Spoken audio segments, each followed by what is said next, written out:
वज़ीर आज़म का अपना मीटर अपनी रीडिंग मंसूबे का इफ्तिताह। वज़ीर आज़म ने इस अमर को इजारा जाती इस्लाहात की जानिब अहम कदम करार दिया। कहा, मीटर रीडिंग से मुतालिक शिकायत आम थी, अब सार्फिन खुद रीडिंग दे सकेंगे। बिजली की कीमतों में कमी तरजीह रही, IPP से मुज़ाकरात के बाद बेहतरी आई।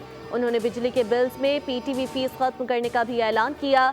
वज़ीर तवानाई और टीम की कोशिशों को सराहा, जबकि मोबाइल ऐप से सार्फिन को आगाही देने की हिदायत की।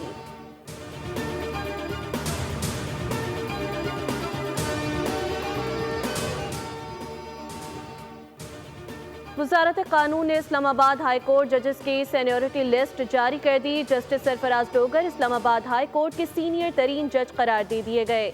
जस्टिस मोहसिन अख्तर कियानी का दूसरा, जस्टिस मियां गुल हसन तीसरे नंबर पर हैं। वज़ारत कानून के मुताबिक जस्टिस सरफराज डोगर का इस्लामाबाद हाई कोर्ट में तबादला आर्जी नहीं, मुस्तकिल है।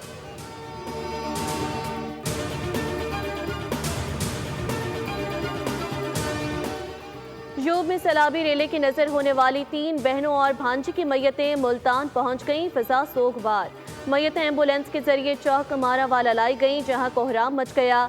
एक साथ 4 जनाजे उठने पर इलाके में हर आंख अश्कबार।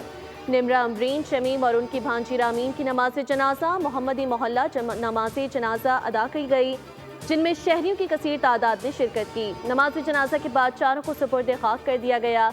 ये तमाम अफराद गुज़िश्ता रोज जोब में सैलाबी रेले की नजर हो गए थे।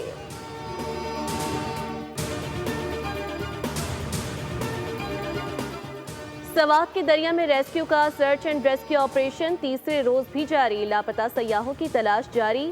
अब तक 14 अफराद की लाशें निकाल ली गईं। 51 अफराद को महफूज मकामात पर मुंतकिल किया गया।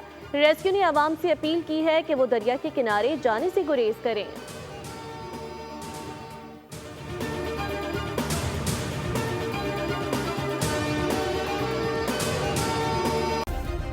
सब्सक्राइब करें और बेल दबाएं ताकि कोई खबर रह न जाए।